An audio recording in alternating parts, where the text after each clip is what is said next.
What up, my freaks? RuinusInsight here with part 10 of my Total War Warhammer 3 modded Settra Great King, the Imperishable, Khemri Kara, the Great King of Nehekara, King of Kings, Opener of the Way, Wielder of the Divine Flame, Punisher of Nomads, the Great Unifier, and many, many more campaign. So as we saw last time, the saga of the Lizardman has come to an end with the end of Nakai and the stealing of his vassal. We now have a new ally, or a new subject rather I should say, no equals here, for Settra, who will occupy the Red Swamp territory for us and hopefully give us some nice Lizardman units that we will put to use. I once again do think that they will work fairly nicely with our armies. Otherwise, we got the very, very nice battle for the Venom Knights of Asaf as Queen Khalida allowed them to get just absolutely obnoxious numbers of kills and damage against the Imperials here. So good for them. I'm sure we'll see plenty more of them as we go. Now, as promised at the end of last episode, I did end the turn, so we're in a new one, and at least some of the admin has been done building-wise, and unfortunately no new necrotect, but what can you do? Eventually we'll get that necrotect someday before the end of the campaign, damn it. Anyway, let's start from the top, I guess. Settra, you're gonna pop on into Karagarud. Ooh, wait, one other thing. Okay, well, actually, take Karagarud. Okay, pop that, oh right, the Banner of Swiftness that we've now acquired. Oh, I'm gonna be so happy to see Settra with the now real quick chariot. Auto-resolve, please. Alright, a little bit of damage, but that's fine. We're obviously not fighting that garbage little garrison. I don't know why the AI or the game overvalues the Nurglite garrison so much, or Nurglite units so much in the auto-resolve. It's kind of insane, but what can you do? Anyway, Mastaba kind of makes me want to play Nurgle, but anyway, Mastaba, yeah, we might as well upgrade you here. I don't know that we're going to bother keeping any of these mountain territories rather than just allowing the Cathayans to hold on to them for us, but, you know, we shall see. There is obsidian and iron at least here. I'll think about it. Charnel Valley Necrotect, another one for infrastructure buildings. Yeah, sure, we'll put that somewhere at some point. Ooh, yes, wait, new tech. We got Lamazage of the 4th Dynasty now, so we can't get him up and running until we get the Wisdom of the 6th Dynasty, which is now at 1 turn, so +1 control everywhere. Guardian ability for all lords, which will make heroes more tanky, especially the more fragile, like the Necrotects and the priests. The Vampiric Corruption +2 should, in theory, not do anything. I assume we have some base anti-corruption in our buildings. Yeah, we have, yeah, we'll be fine. Shouldn't be an issue. Oh, that'll help the Black Pyramid, though. Oh, and it had just started to drop, but what can you do? But anyway, yeah, we'll get that up and running. Anyway, let's continue. Panet, you, after losing the Idol of Petraz, these guys didn't want to fight you directly and instead looped around to go get it, are immediately, I presume, going to lose it. What do we have here in terms of the enemy army? Giant pile of peasants and some Pegasus Knights. Yeah, this is not worthy of our attention. Soon we will encounter Reponse herself, I'm sure, or at the very least 2 stacks at once. We fought enough Bretonians at this point to not warrant the basic ones. Anyway, Worship of Construction Reduction as we do. Let's immediately upgrade the... Yeah, let's immediately upgrade the Mastaba here. Do we want to delete the Mortuary House? The growth is quite helpful in the early point. Yeah, fine. We'll keep it until we get the Desert Lookouts up and running everywhere. And then even those are temporary only while we conquer here. Next up, Hakor. You and Wakaf have done a great job, although, now that you're done with the whole lizard thing, you know what? Maybe we send Wakaf southward. It's gonna be annoying to have to cross this frickin' thing. But anyway, go down here. We're sending you south, sir. And we need somebody to kill off these guys, the Leafcutters tribe. And this one army down here is probably not sufficient to face off against 2 fairly decently strong factions. So we'll need a little bit of help. And you two together can sort of move towards the City of Dust. We gotta plug the Portal of Twilight so that more Tzeentchians don't come through out of the realm of Tzeentch there. And keep conquering the desert. This is a lot of desert for one army, after all. And Wakov's blades are more than apt to do so. Anyway, we need to head to the Spider God Idol. So, Hakor, you're going to go right to the edge here. Hopefully there's like 3 stacks here. Now we're fine. And we'll take that. We also got to trade the Volkaz Roost from these guys, but I'm hoping that Galbaraz, which we recently conquered, will allow for that. Alright, that looks fine to me. We got King Fokdem, who has taken the Bone Nose's hold, but cannot reach into the next territory, I assume. Yeah, just short of Death Gorge. Alright, that's fine. Oh, okay, and Tomb Beneath the Sands, then. So that you can heal. While proceeding to Death Gorge, and right, the thing I wanted to check. So I was taking a look at the diplomacy between the episodes, and I saw this. Kugath is now right here. So perhaps he's moving to try to defend these places, at least I hope he is, and there is apparently another army somewhere nearby here as well, Kaigask, who's actually worth more in reward than Kugath, so might have a bigger stack. And since we're already at 100 allegiance here, I'm not going to take the ally mission. Kind of makes me want to grab a mod real quick that allows the income to rise above 100. And several options for that sort of thing. Although, admittedly, yeah, maybe I'll do that. But anyway, for now we'll just leave it alone. And no need to take the mission until we are ready. And we have no outpost yet. Although maybe we should just go ahead and rebuild it. Why don't we go ahead and rebuild it once we have the money? We constructed the Temple of Prince Tutankhamun, but I note that it takes 3 turns to build just the 2 Legion, the Sphinx Legion of Numa. So maybe you're gonna be fine to do that later, I mean. And we'll... Oh, you're probably going to have to move on down to Stitched Skull's hold. Anyway, I think we will have you travel northward. You still have to deliver to Settra his stuff. And then hopefully once we have additional armies, we'll just split you off and send you down to clean out the rats and the greenskins and then deal with Settra as well. Or the Guardians of the Valley, rather. But anyway, High Queen Khalida, you are proceeding onward towards Shanadar. And I believe you've got a few heroes. The Tomb Prince, maybe temporary, maybe not. He can't have a Necro Serpent, which is kind of disappointing. But what can you do? Alrighty, and then we'll pop Mr. Afo in here, so that you can have 2 Necrotechs, like so. And then you can pop in here at the cost of, I guess, one of the Skeleton Spears.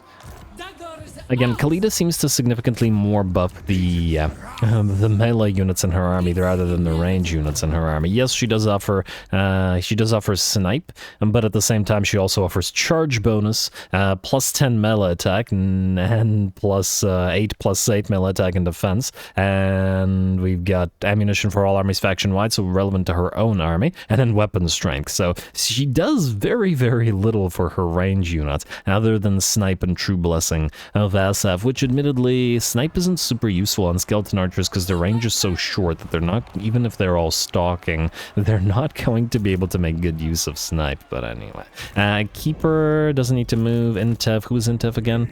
Oh, right, the Petraz Necrotech. Go up to Qatar. Alright, Prince Psumtik, you, who never found Kugath, I guess can just stick around here. We need to keep an eye on if enemy armies are moving around. And we gotta get Settra up to the Exiles of Nehek to punch Khatep in the face and get him to join us. Though again, I feel like he should really be, he should really be confederated via the Mortuary Cult. If Settra's chariot took damage and it lost its wheel, Khatep would bend himself into a wheel shape in order to get Settra's chariot moving. So, yeah, I really feel there shouldn't be a need to beat him up. But anyway, Settra, you leveled. Does that matter here? Ooh, I think we've invested enough points in other things to enable you to start moving through your fighty tree, which would be nice. Yeah, the 720 HP for a single point is pretty solid, especially since Settra doesn't have additional HP via his own tree other than Over My Dead Body, which is 6%, compared to 1 point for 8. Wound removal is great, but Settra doesn't generally take that much damage in terms of wound removal, so not as necessary. We'll just grab Conqueror for now. Conqueror and hard to hit, obviously, and then we'll see. Also, let's see, where's his leveling trait? Khemri Kara's at tier 2 now. We need 100,000 treasury for the next tier. We'll get there. And I believe we are good to end the turn. Yes, I didn't besiege anything, did I? Well, if I did, it's too late now. So, wait, yes I did. Siege equipment here. Oh, well, this one I kind of besieged for a reason. I was wondering whether these guys would be willing to fight us in the field, because we can't do a cinematic battle here due to the presence of the reinforced walls. So if they're willing to fight, maybe we'll give them a chance to. You know, if this guy's coming forward in a couple of turns, we could increase the likelihood by maybe deleting these skeleton spears. It's not like we really care about skeleton spears, at least basic skeleton spears. There's really no purpose to using them if you're not using the, Tomb Guard. So yeah, you know what? What do we have in terms of melee here? Some, but again, we have snakes. Delete these 2 skeleton spears. By that, weaken the army, and then hopefully these guys will attempt to sally out. They might not, but give them a chance at least. Alright, skip, and end the turn.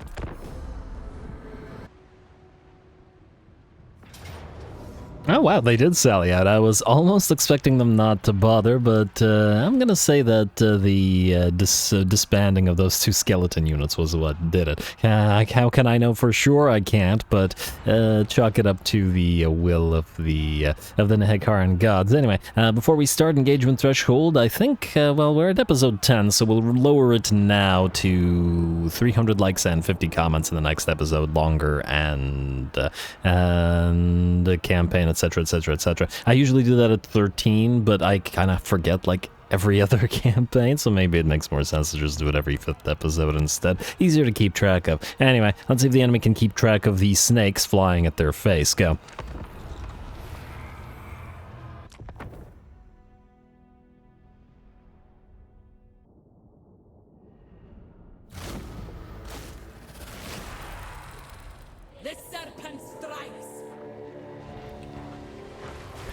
Alrighty, here we go. The serpent strikes indeed. Hope you guys aren't growing tired of these snakes yet, because the time of the snake has just begun.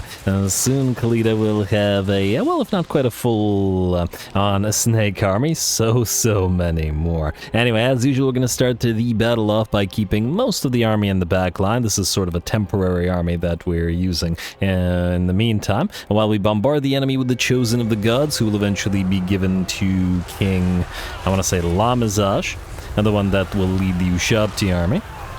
But for now, they'll work to annoy the enemy quite a bit. And we got the sandstorm going, or the skull storm going, and these snakes charging, sending many a manling, many a mortal, I should say, flying, and many of them, I'm sure, are left dead in the wake of the charge. Look at that damage coming in. Just out of curiosity, the Venom Knights are up to 15,000 damage from a single charge. That was, what, maybe 5 seconds? That's a heck of a charge. But remember, they're leaving their poison effect on everybody, hence the damage isn't just to the charge. Anyway, Khalida will continue leading these snakes forward, but we're going to have to deal with these annoying units of Pistoliers here, otherwise they're liable to heavily damage these snake units. In fact, I believe they killed one of the Necropolis Knights right here. Okay, you can see me just like that on the ground there. Anyway, we summoned those little guys, the Sacral Serpents, just to distract the enemy Empire Knights. The Sacral Serpents won't win the fight, but they're just here to serve as a distraction while we absolutely obliterate the Pistoliers. The first one has been destroyed, as that was the one facing off against Khalida and the Venom Knights, and then we move to the other units. And once again, all the cavalry looks so tiny by comparison to the Necropolis Knights. Anyway, for obvious reasons, the entire enemy army has at this point gotten tremendously annoyed and is attempting to move towards our main stack. It will mean after a few more shots that we're going to back the chosen of the gods off, but it will also mean that the rest of our artillery has begun to fire. Skulls shriek down into the enemy lines below, I'm sure, both literally and, well, I guess double literally, but literally in several ways, hurting the enemy's morale, both via the discouraged application as well as the fact that, well, it's probably pretty horrifying having a cursed skull flying at you, shrieking all the while, you know? And just my opinion on the matter. Anyway, the enemy range cavalry has been destroyed, and it's time to continue using the range cavalry. That's the one. It's time to continue using our Necropolis Knights to menace the enemy army on the approach to ours. We should probably delete the enemy regular knights. Unfortunately, even with our units of Necropolis Knights being the regular non-halberd variant, they should be more than adept at it. Now, since we've removed our spears from the army, we only have Nekesh's Scorpion Legion, but luckily we do have summons available to us to block the Ogres here, and then judicious application of arrows to the face from the Skeleton Archers, while King Nekesh's Scorpion Legion holds the ground, should be able to deal with the rest. Eventually we'll put the Nekesh's Scorpion Legion in the army that will have the Zandri Black Shields, because I'm pretty sure those are the guys that applied bleed on every hit, as I want to make those guys the sort of mainstay of the contact effect application army, where every single unit type in the army will have a different contact effect, and maybe stacking auras on top of all that. I always really enjoy those types of armies, and I try to make one in every campaign, just to see how the different factions deal with them.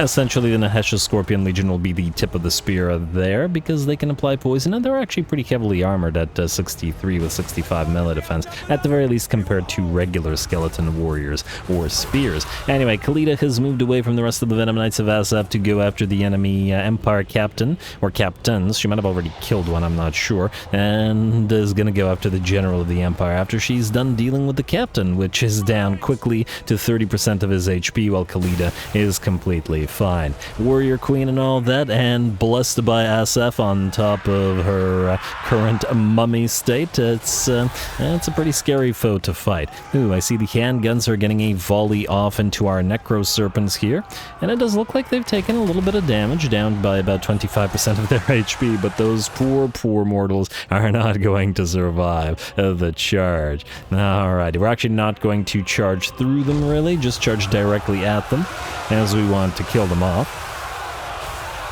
but we do so with gusto. There we go, and I believe, yes, the Empire Captain ran this way, but that's alright, as there's a Bright Wizard in here too that Khalida will also assassinate, as she is working on all the enemy's single entities. Man, this is going to be so much havoc for the enemy once we have a few more snakes in here. We just have the 2 so far. Anyway, with that, it looks like most of the enemy melee units have been absolutely obliterated. The limited numbers of enemies that managed to reach our line were held back by summoned skeletons, as well as Nekesh's Scorpion Legion, and the Blessed Legion of Construction Reduction. Yeah. These guys do all have the same sort of color scheme, don't they? These guys, the Storm Riders of Ksar and the Nekesh's Scorpion Legion. I didn't check any of the other... well, wait, are there any other infantry regiments of renown? But yeah, anyway, the Black Bones, or maybe they're supposed to be Burnt Bones, together with all the gold and the red and stuff, they look really, really good. Again, I really find myself wishing I could use these color schemes for an entire army. Just click a button. Why don't you give us an army painter game? I will keep complaining about this until until the game runs out of service, and maybe not even then. But anyway, I'm actually surprised that it hasn't been modded, or maybe it has. Well, anyway, I digress. Khalida, kill off the running general, but otherwise we good.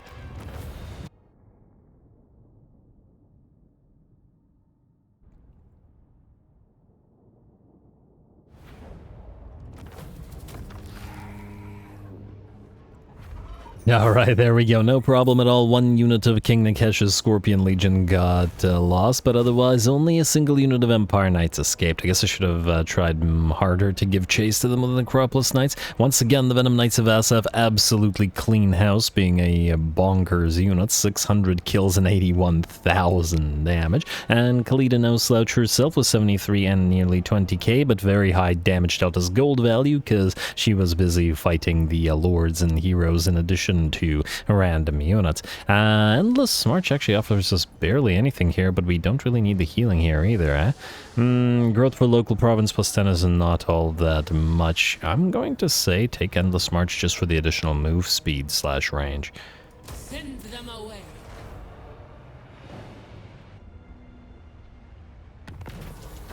Alright, and hey, this thing's back. Alright, finally. Been waiting on you, and if nothing else, for that construction -8 is really nice, but also everything else is nice.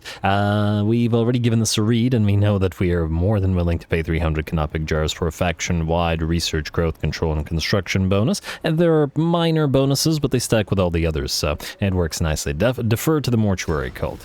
Lovely. Master Mason, the wild hunt ceases. I don't see how that's an issue for us. Ally mission successful. Great. And enemy killed in battle. Skeleton chariot for Prince Psamtik. We don't care, he's just a scout.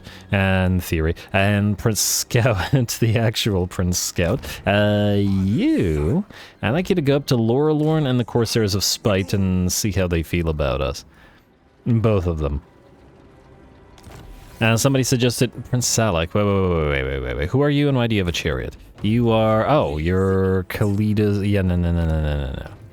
You can be on a skeletal steed. The chariot doesn't work for me in this particular army. And there we go. Wisdom of the 6th Dynasty is complete as well. Now, how many turns does it take to get the Heralds Empowered? So 3. So, while we wake Setup of the 5th Dynasty and Alcazar the 2nd of the 6th Dynasty, and we should hopefully get this down to 1, then empower the Heralds and get a +2 army capacity. Really starting to kick off the additional armies now. Isn't that lovely to see? Anyway... there was another army here. It's a garbage army. How the heck did you guys survive so long? These guys were at war with like 1 million enemy factions. But you have nothing. Maybe they just recently lost it to whoever they were fighting. Oh, I guess they're not fighting anybody else now. They were fighting the lizards before, but they peaced out. Kind of like what was happening here. These two were locked in war. The Swords of Change and the Chevalier de Lyonesse, but they peaced out with each other after we declared war on both of them. So, fair enough. Yeah. And go here, proceed to the Athiopos Oasis next, and we will build the defenses at here, the Idol of Petra. It's not going to be good enough to defend against a proper stack, but if it's like a minor garbage stack full of peasants, the possibility at least exists. Anyway, keep on building the mausoleums fast as you can, and I guess for now temporarily get the growth since the public order will be fine. And once all of these are tier 2, then we can start building pyramidions, as we do. Anyway, we'll deal with the buildings shortly. And Settra.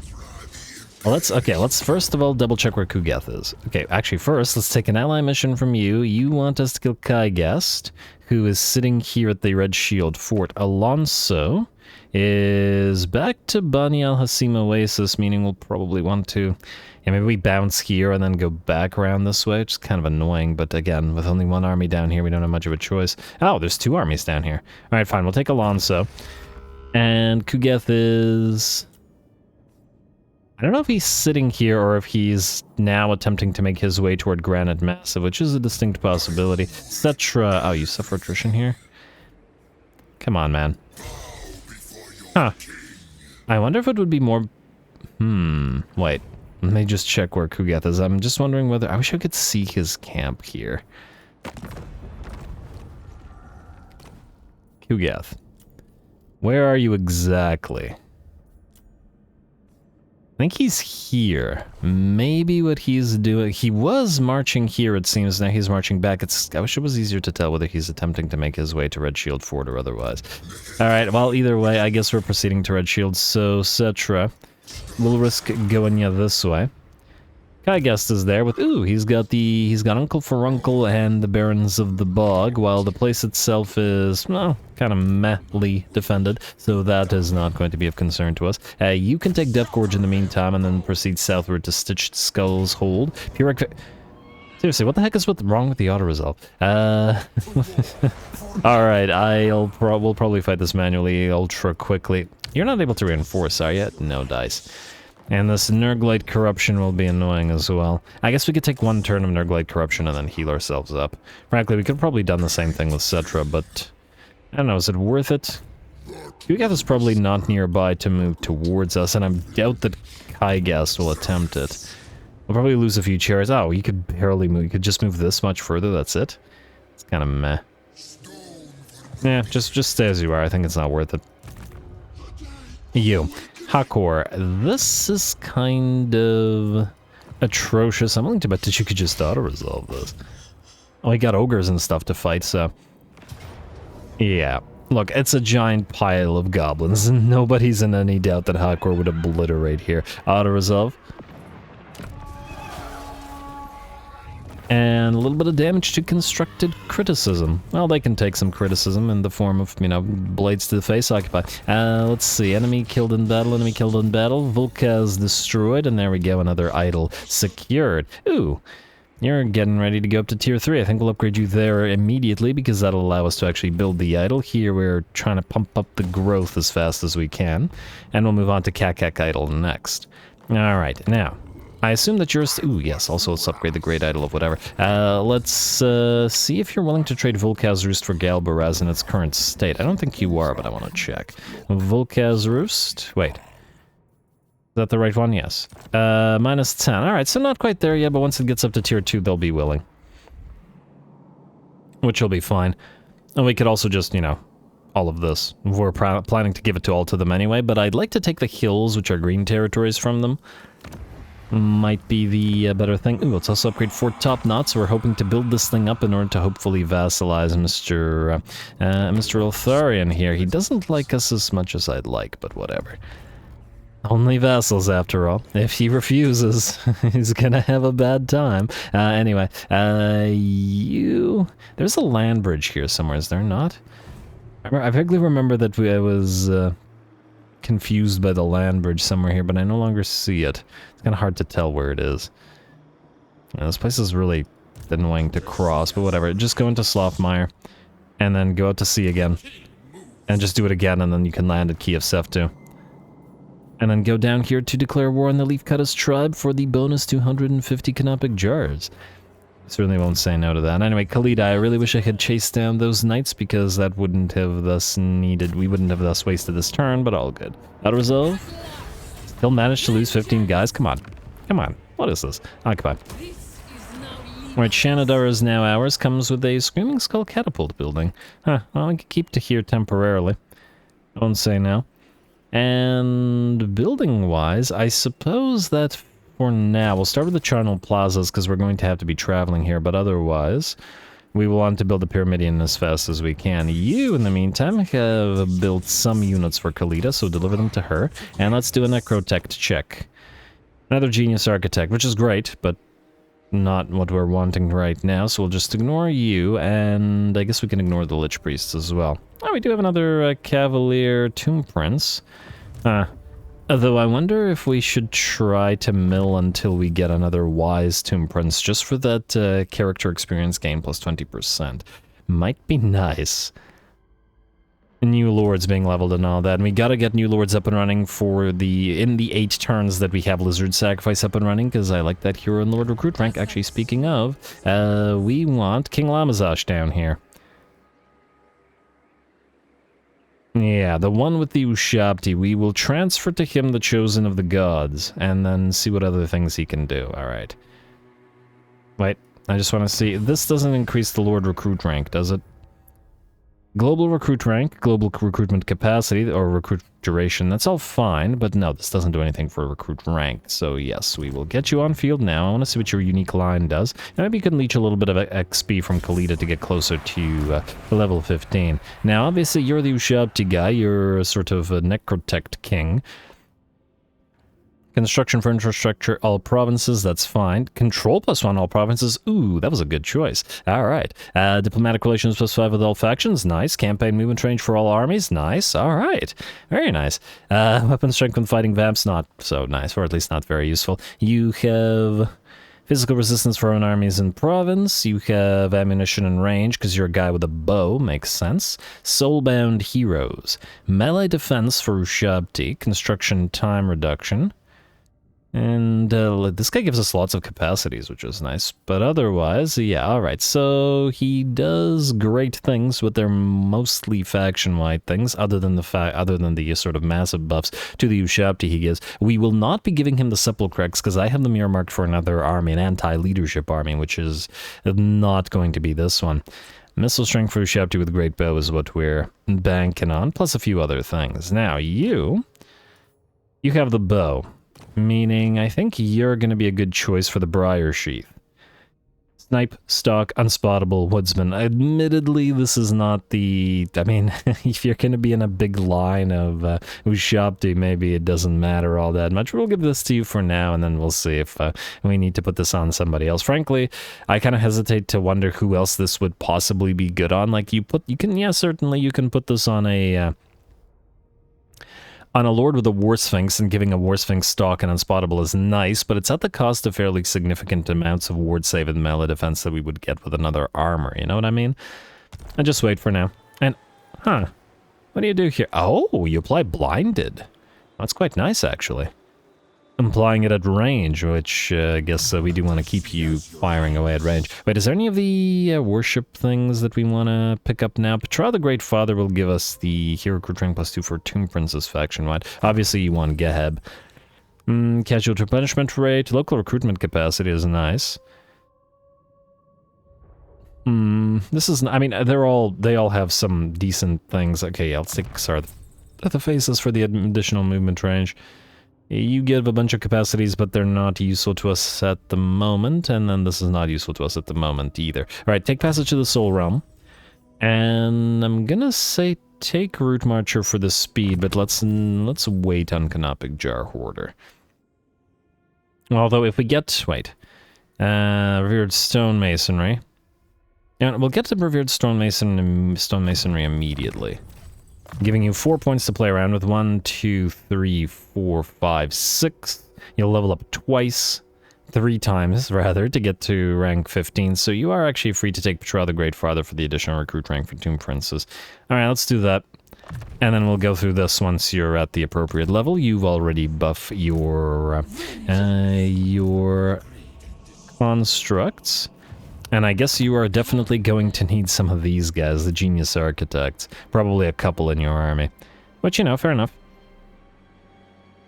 Still tempted by Pertinacious, but yeah, let's get the additional recovery so that we never need more than 2 Necrotechs, especially with the capacity being limited and all that. Speaking of Necrotechs, Canopic Jar Hoarder, Restore, Stone Shaper, Wrath of the Creator, Inscription of Repair, and then all capacities and to increase mobility. Beautiful. And I don't know if you're going to be on a chariot or on foot yet. Too bad we can't give you a bow, but whatever. Clearly, I'm sure the Necrotechs could be, taught to use a bow. Anyway, Keeper, fuck them. And you. I didn't actually want to see you. I want to see Rakash, who has 1 more turn. Alright, nearly there, Rakash. Plus, we've got armies coming up, which means we'll be able to send you off to do actual, fighty things. Intef, I think you've arrived more or less where you need to be at Qatar. Prince Psamtik, you can just stay here and scout. We can continue hoping that the exiles of Neheg don't die before Settra moves in to confederate them. Alright, let's do this quick little manual fight because the game is being silly with the auto-resolve. And just as it is.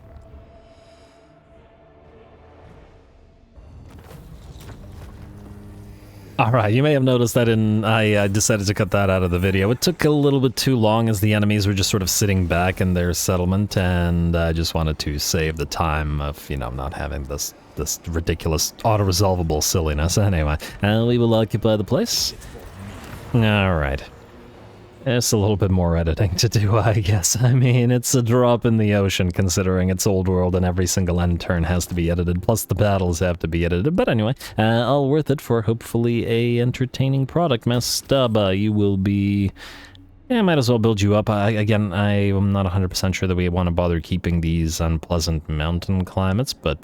at the same time, we may as well build them up in case we trade them so that our allies will put them to better use. Anyway, we got buildings to be building and then turns to be ending immediately, unless I'm mistaken. So let's quickly check what we've got here. Yes, we will upgrade. Huh. Really? Lower River Mortis is now making more money than this place. That's kind of interesting. Why? Huh. Oh, it's because of the gold mine, I take it.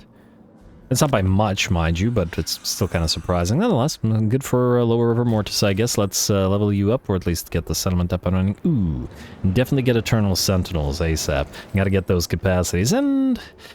yeah, now, you know what, we'll wait on the Hierophant's Bibliotheca. It's great, and it offers us solid buffs that we'll want, but for now, it's a little bit too expensive.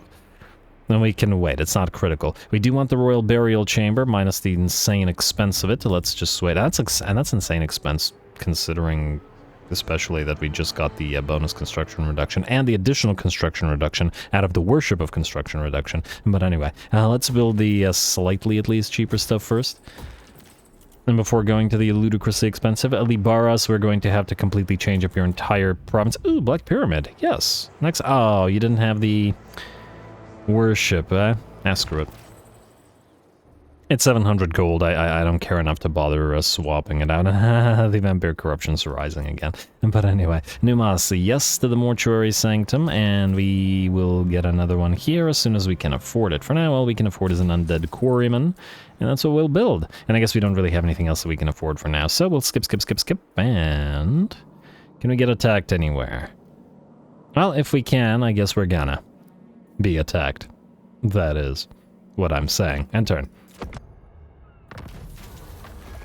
Oh, this thing's still going. I had almost forgotten about it. Dangerous winds, research rate -20. Oh, that is tremendously rude, but what can you do? Oh, and the miscast base chance. That's really going to hurt because our guys already miscast constantly. But oh well. And on the bright side, setup of the 5th dynasty has been awoken. And let us now awake Alcazar the 7th, the last of the sort of pseudo-legendary lords, and then we'll move on to Heralds Empowered and get a couple of them on field before Lizardman sacrifices up. Now we want to... Oh, wow, you can actually reach Ban Hashim Oasis?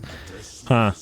You know what? I'd love to get King Agatep to help, but I think we're actually going to move you here. We will move you instead to take Bani al-Hashim. And who is Karis again? Oh, you're supposed to pop into King Agatep. Well, actually, no, you're supposed to... Okay, wait. Just a moment. You are going to reinforce for XP Leech. What do we have here in terms of defenders? It's actually a decently big pile of units, so I might actually fight this. But we will want to move the other guy in to reinforce. So you're going to go here. Ooh, Necrotech check. I always get excited, but it never gives me the one that I want. One day. And yeah, I want to get the Cavalier one again before this is up, so just got to pay attention to it. These guys started rank 12 now, which is pretty nice. Got to make sure to get you a mage or so. Anyway, Karis, you're going to pop into Lamazash's army, more XP leeching. You're going to sit here, give everything to Khalida. We'll have to bounce back southward to get these, otherwise they might just start moving armies like this. It's just the annoyance of having limited amount of armies on field. And we're at 10 out of 10. Obviously, setup needs to be awoken. But anyway, for now, we'll leave those guys there, and I hope I don't forget them. You, Settra, will proceed to Red Shield Fort. And looks like you can reach it. I would like to see where Kugeth is now. So, we're going to do this. We're going to besiege this. Okay, this one's worth fighting, so yes, we'll definitely fight this. I would like to see, thanks to the Cathians, where Kugeth is. Is he moving back? He seems to be running away. Ooh, there's a Book of Nagash here as well. Oh, and of course, the Sour Sea is full of frickin' islands. If you're wondering why I'm laughing, for those that didn't watch the Lokir campaign, I had a black arc that went the long way around, so it appeared via the sea line here, and it went like this. And on the assumption that in previous campaigns the Sour Sea was full of islands, I sent it, well, all the way to here. There was not a single island in there. And now, of course, in this campaign, where we don't have a black arc there is a pile of islands there, because, yeah, that's screw you, game. And, I got excited because I thought it was a response here. Ooh. But there is a pile of enemies there. It's going to be like 2 stacks at once for Mr. Panet. All right. Okay, let's start with this one. I'm excited. You have... Well, you know what? For this particular battle, I think you're going to need to double up on Skullstorm. You're going to have a lot of peasants to, Skullstorm. It's not a euphemism. You are going to, let's see. We could start buffing up the Hyro Titans. We can't buff the... Wait, can we buff the I don't think we can buff Necropolis Knights, can we? Because they're not... I mean, they're riding constructs, but they're not constructs themselves, so... The Hyro Titan buffs are what? +3/+3? Nothing crazy. They're already so insanely tanky that's probably not needed. I'm going to say just grab Master Bone Sculptor. I don't think anything here is super needed for the fight. And what we do need for the fight is some fighting, so let's do it. Alright, getting closer and closer to Response though, and yeah, there we go. The Henri Le Massif is here as well. Ooh, alright. That's going to be a problem for every unit in here. Let's do it.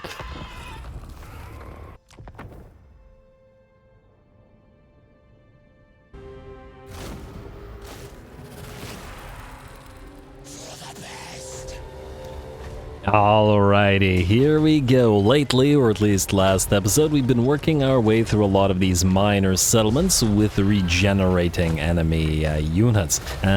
Fortunately, though, we won't have regenerating tanky lizards to deal with here, but the Bretonnians instead. Though, admittedly, they do outnumber us 2 stacks to 1, so it'll still take a fair bit of time to cut our way through them. Call this little portion the tip of the spear for this particular army, the sort of preview of what a Tomb Guard and Hyro Titan army will look like eventually. These are obviously Golden Host of Mahrak and not Tomb Guard, but anyway. I do want an army with like at least 4 Hyro Titans, maybe 5, just because you can get a Necrotech that heals 5. And just because they're awesome. Is it necessary to have that many in an army? No, absolutely not, but that army will be very, very slow by virtue of the extremely slow nature of these guys with only 25 move speed. They're, what, as fast as a zombie unit moves? Although, maybe zombies move at 22 move speed. I think it depends, but anyway, either way, we are moving into the enemy settlement. The first of the enemy towers has been destroyed, and we're going to start trying to bombard the other, though the Casket of Souls, especially at this distance, is going to be extremely inaccurate, and thus unlikely to do significant damage to it, so we'll want to instead move up our Ushabti with Great Bow to bring those towers down all that much quicker. Tiny little unit of Spearmen at Arms charges towards us, but thinks better of it, and immediately backs off. We got a lot of HP on the Golden Host of Mahrak here as well. On top of the fact that with the Tomb Bark there, these guys have 40% physical resistance on top of the 10% ward save, 20% physical, 90 armor, silver shielded, and a massive amount of HP at 22k. Again, significantly more HP than a unit of Tomb Guard as well. So those guys can certainly take the pox arrows and whatever arrows the Bretonnian peasants shoot our way. Now, the way that we're going to tackle this settlement is this Golden Host of Mahrak will continue moving towards the enemy slowly, but surely. The inexorable tide of death will approach the right side of the enemy settlement. And we'll probably heat up all the arrows. On the other hand, the faster moving elements of our army, the Nehekaran warriors with twin blades, as well as the Necro Serpent riding Necropolis Knights, will move towards other units. So the first unit of Peasant Bowmen has been absolutely obliterated by a couple of the Ushabti with Great Bow firing away at them. And now they're trying to shoot Henri Le Massif before he touches down. But it looks like that's no longer going to be possible. Is it a good idea for Big Boy here to touch down in the midst of the Golden Host of Mahrak and the 2 Hyro Titans just to try to get at our Lich Priest or Lich High Priest? That I'm not so sure about. It looks like the 2 Hyro Titans don't need to slowly and menacingly walk toward their foe. Instead, their foe has come to them. Laser eyes, spirit leeches, they've got it all, and they're going to start working away at Henri and his Hippogriff mount.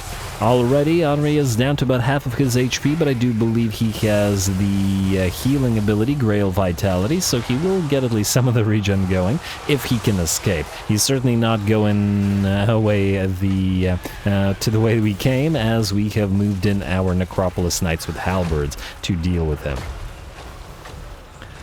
Alright, and there we go. Nice strikes from our Necropolis Knights, and, well, from everybody in this blob. And it looks like the Knights have moved to Henri's aid. Good for them. Well, they're going to be locked in combat for a fair bit, and in the meantime we have peeled away our other Necropolis Knights units and our units of the Nehekaran warriors to fight a fairly large pile of enemies down here. There's still a lot of enemy units remaining in the settlement. Again, 2 stacks and all that, so we're just going to have to work at it. Alright, unfortunately, running over the peasants with bows is gonna be no problem, at the very least here, but there are foot squires and knights and possibly a unit of battle pilgrims in here somewhere, a big old brawl happening, and we'll certainly need the twin blades of the Nehekaran warriors to speed matters up. Without relying on their charges, these Necropolis Knights will get bogged down and take a lot of damage eventually, so we do have to be a little bit careful. They're down to by about 10 to 15% of their HP already, but the Nehekaran warriors have come in to help them out. And there we go. Looks like we got two nice brawls going on the different sides of the battlefield, but we've no support here. No Tomb Bark. The Necrotect is over here in the main blob. And, well, now Lord is over here in the main blob as well, so we're going to soon have to peel away to help him out. And it looks like Henri has returned. He's down to 20, maybe 10% of his HP now. Probably should have used the opportunity for when those knights and yeomen charged in to move away from those two Cairo Titans, who are both down by about 15% of their HP, but that's just fine. They also have a massive amount of HP, lots and lots of armor and resistances. Actually, their armor could probably be a little bit higher, considering what they are.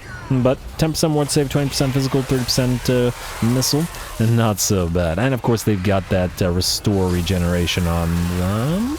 Huh? Wait. You do not have restore on you. Why? Huh, did I forget to restore them in this battle? Whoops.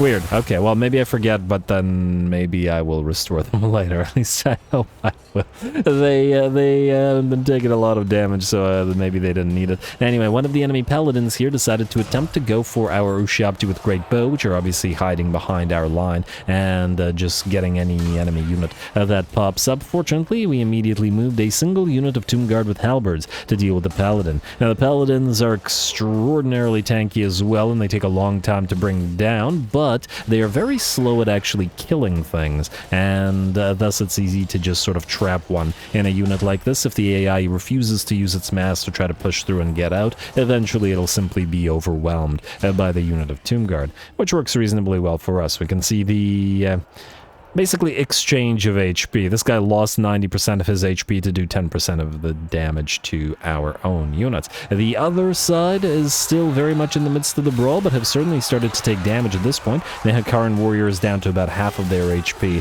and the Necropolis Knights down to about 3/4, but they have been fighting here for a long time, taking arrow fire from up on top of this hill, and more enemy reinforcements are moving in to help. We might actually have to move to help these guys as well. So as soon as the paladin has been dealt with, which will be soon, we're going to send the Tomb Guard with halberds up that way. Fortunately, it looks like Henri has been defeated, and our units or the slower elements of our army, the Hyro Titans and the Golden Host of Mahrak, will make their way uphill, slowly but surely, while the halberd-wielding units of Necropolis Knights peel away to fight some more knights and yeomen down below.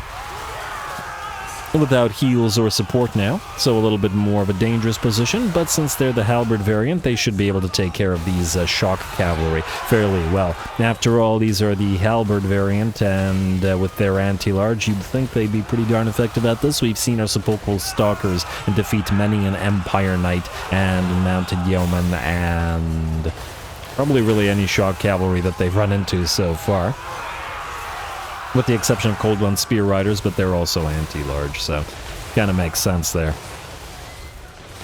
Either way, the halberds are more or less okay, while the enemy mounted yeomen are down to half HP, and the knights errant that they were targeting are down to 1/4 of theirs. We're going to move our hero into this capture point, not actually so much to capture the point, but to move close enough to, from up on high, cast a Skull Storm at the enemy below. Going to overcast it into the biggest blob of enemies that we can find. Probably not going to do a crazy amount of damage to the knights errant, but you got to remember the knights errant are the basic sort of knights, the most fragile. They have not earned the helm, they have not earned the right to be a knight of the realm, and they are thus fairly fragile by comparison. And together with about 3 units of peasants, which get absolutely obliterated by the Skullstorm, they lose about 60% of their HP. We, in the meantime, take the opportunity to peel away while the enemy is slowed by the vortex and distracted, and then replace our damaged units with the relatively fresh Tomb Guard, which will hold the line as we reposition and continue the fight. Or continue the brawl, I should say. And a fairly lengthy one at that. We are 9 minutes in for pretty much straight-up brawling in this particular battle. I do generally prefer field battles, but this is a pretty darn fun minor settlement fight as well. Especially since it's on a light map, and the units, while in the midst of the brawl, aren't so, blobbed up in a single blob that you can't tell what's going on. We can still clearly see nice little battle lines here.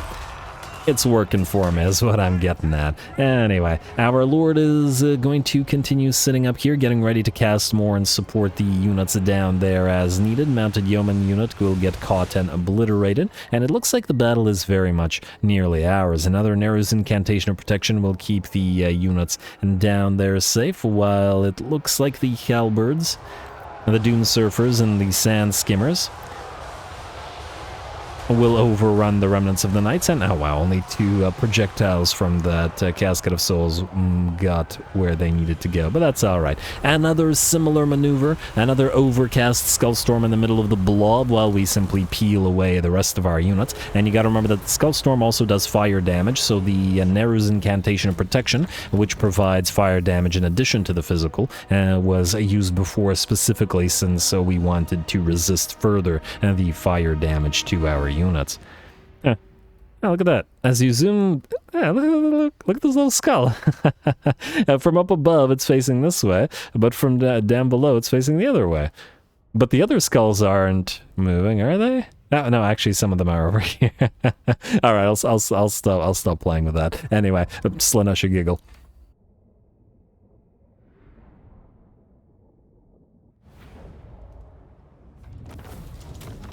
Alright, there we go. Very nice fight against all those Bretonnians, and it was definitely the right choice to pick the second point in Skullstorm, as Mr. Panet gets 1,400 kills and 155,000 damage. Very, very solid there, especially helping out the units that were stuck in melee for a while. These Nehekaran warriors, they were starting to take a bit of a beating, but they were certainly dishing out as well with 14,000 damage to their name. The Tomb Guards certainly helped out, and I believe these ones were the ones that cornered a paladin and killed him off, though they did admittedly take a little bit of damage otherwise too when they moved to bail these guys out. The Necro Serpents did very well as well, with the Sand Skimmers, by the looks of it, taking the prize, and both of the Hyro Titans, as always, performing well, unsurprisingly, as did the units of Ushabti with Great Bow, with the Sun Piercers getting the most kills. Lovely. And the most damage. Alright.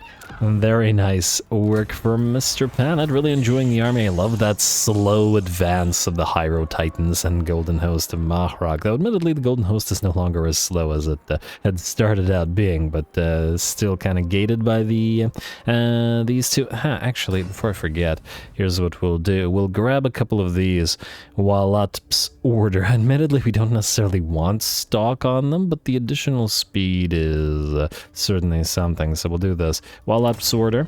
Yeah, I know it's going to cost us 1,000, but the incredibly low speed of those two is significantly gating our army's movement, so we'll do that.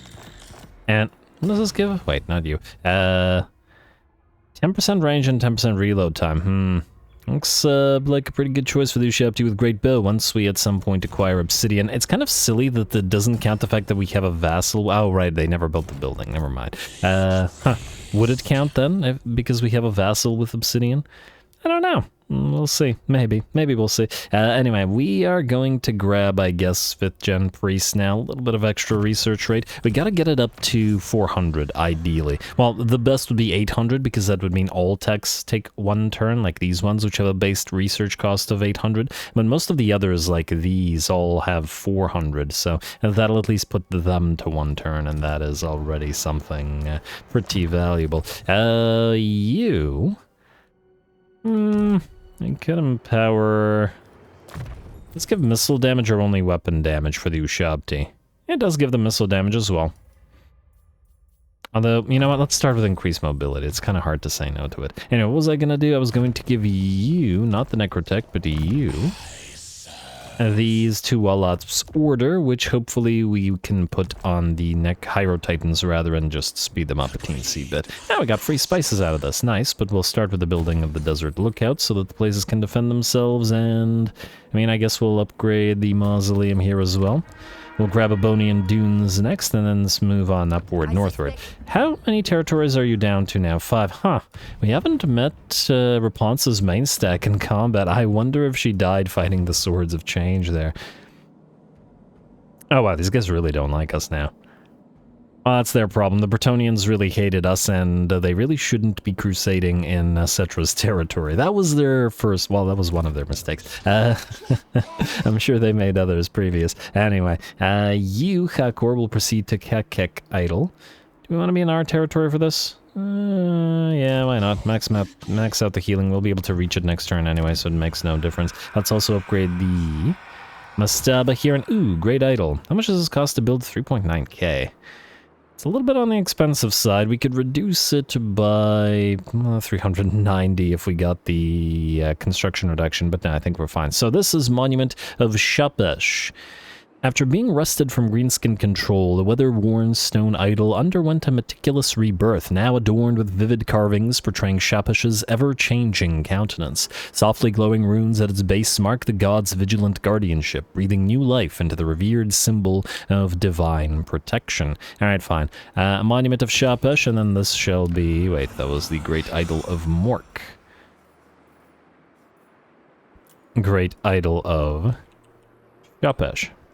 Lovely. Alright, that's one. As we build these, we will rename them to their proper Nehekar names. And eventually we'll deal with you ogres, and maybe we should just set up an army to just raid them so that they get annoyed and then cancel their trade agreement, rather than waiting the 10 turns. I'll think about it. Huh.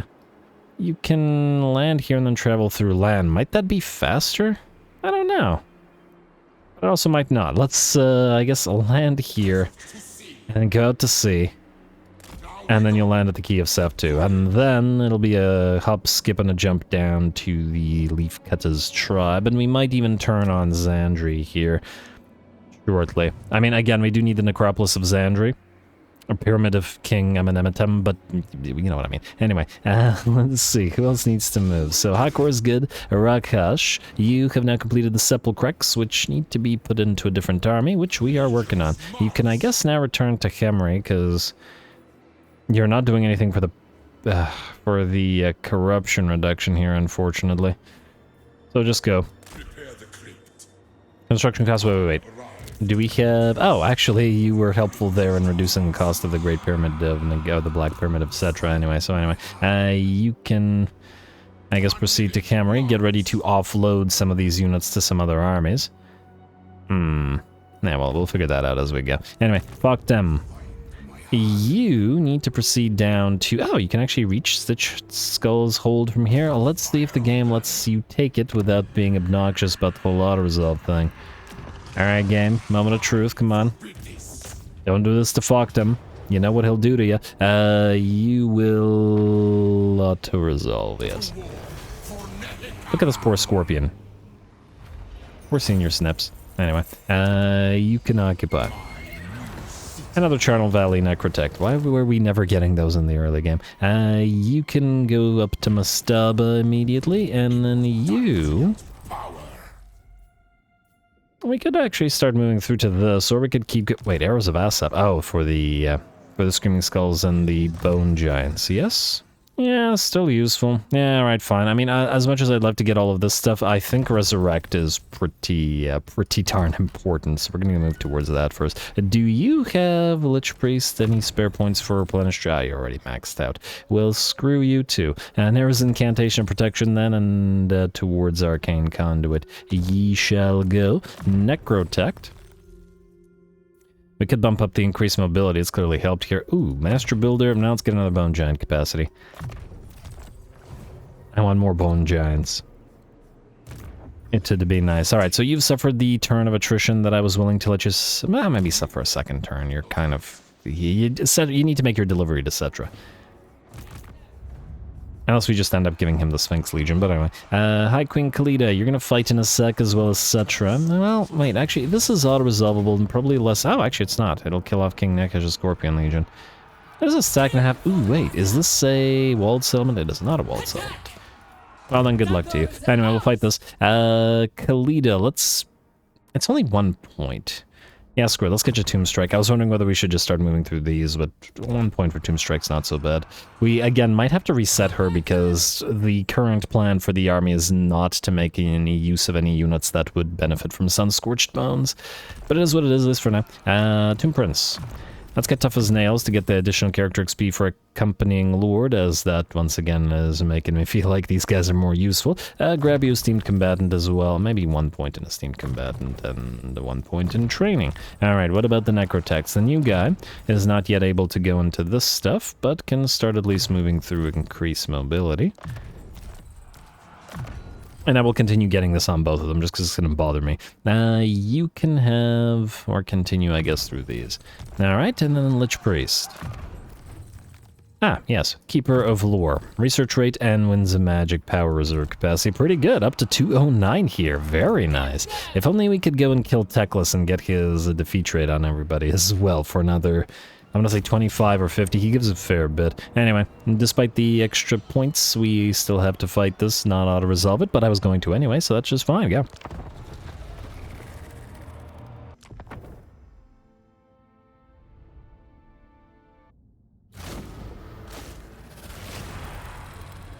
Unlike others, it is not cause, but vengeance. Hear me, oh Asa. This slaughter I also in your name. Alright, Khalida seems to have given a very long speech this time around, but it was really, really quiet for some reason. I'm not entirely sure why. There's some major disparity between various lords as to the volume of their speeches. It's kind of strange. Ever since I noticed that Elspeth is really, really loud, and a few of the other lords are really loud as well, and then some are super quiet. It's kind of, I don't know. Anyway, I was just trying to look it over there. There's like a city and stuff going on. I really wish that this was actually the battlefield. This would make for a pretty cool choke point, right? Fighting here and here instead. Not that I don't love the desert maps in general, as I'm sure you guys are already sick of me saying so every single time, but yeah, I feel like this would have been a nice portion of a fight. But anyway, I digress. Khalida, back to fighting more Imperials. We've been working our way through many of these guys since we confederated her. But it does feel appropriate. Actually, I think it's pretty cool that we got to confederate her when she was down to only a single settlement. So rather than acquiring a second empire, we essentially are playing Khalida's campaign, or at least her start, again in this particular campaign. So it's working. It's quite nice, and since we couldn't get an elite army immediately, we were also able to, you know, enjoy a rather weak army to start. Anyway, these serpents charge on through as they do, causing massive amounts of damage to everyone. A -1 little gaffe on my part. I used the Venom Staff, Khalida's ability to, well, I don't remember which unit, to attempt to attack one of the units, and unfortunately the Venom Staff projectile, the magic missile, clipped these Necropolis Knights and actually killed one, which I'm quite surprised by. I didn't think that it was capable of delivering that much damage to a single unit, since it seems to be an anti-blob ability, as it causes a bunch of additional explosion. Wait, not Venom Wave. Where's Venom Staff? The Venom Staff shoots... Oh, it's strong versus single and multiple units. Okay, so that explains why it did that decent bit of damage. Alright, fair enough. Anyway, Khalida's pretty much defeated the enemy general, who is shaken, terrified, significantly lowered in HP, and attempting to run away. And the pikemen are attempting to hold the Necro Serpent back, though I imagine that... I mean, it's a construct. It's animated stone, essentially. I don't imagine that the pikes wielded by a regular unit of spears is going to be too effective at it, and Khalida's up high enough on that thing where the pikes can't actually reach her. Not that I actually would expect the pikes to be able to do significant damage to a Tomb King either. Anyway, the enemies are having a particularly bad time where Khalida and her summoned sacral serpents are making mincemeat of them, and the other knights are causing absolute havoc in the biggest blob of enemies that they can come across. It's absolutely glorious. And you gotta love the snake riding units. They're definitely, I mean, just generally speaking, Tomb King aesthetics are just through the roof. Alright, there we go. The enemy army is clearly in disarray. The balance of power is about 85% in our favor. The leadership is dropping all across the board. Enemy leadership is also, the head of the snake, as it were, has been cut, or maybe this is not the appropriate army to be using that particular phrase, but you get what I'm saying. The general has fled the battlefield. We quickly send the Tomb Prince to essentially hold an Empire Captain in place while Khalida approaches. A unit of handgunners, halberdiers blocks her path, but she uses the Venom Wave to both significantly damage them and get them out of her way, while she closes the distance with the Empire Captain. In a previous battle, we've seen that Khalida will rip through these Empire Captains very, very quickly. She's got 102 melee attack before buffs, and yeah, the Captain loses pretty much all of his HP and is basically done for. There we go, attempts to escape to his line of halberds here, but finds no succor there and will drop into the sands below. Bounce power is at about 90% in our favor now. The enemy army is attempting to move towards the ranged elements of our army, while we continue causing havoc in the enemy line. Funnily enough, this reminds me of Imric's campaign a little bit. For those of you that didn't watch it, with Imric's main stack, I basically, for the entire campaign, mind you, he never had a full stack. He never even had a half stack. I think he used three dragon princes, 2 regular and a regiment of renown, and a couple of dragons, with other dragons being sort of swapped in and out, so he never had too many. But basically, he had a tiny army, and it was like this. It was just monstrous because of his insane buffs to both dragons and dragon princes. It was just a slaughter, no matter what armies or how many of them he came up against. Plus, Imric is one of the strongest sort of single entity fighting lords in the game, so he's also, he has a tendency to 1- and 2-shot enemy lords on top of his army being monstrous, even if it was a quarter stack. But anyway, Khalida's working her way up to the same sort of situation, or at the very least with her army. With that, this battle is ours. The enemies have been obliterated, and I'm sure the Venom Knights of SF will have racked up another insane damage and kill count.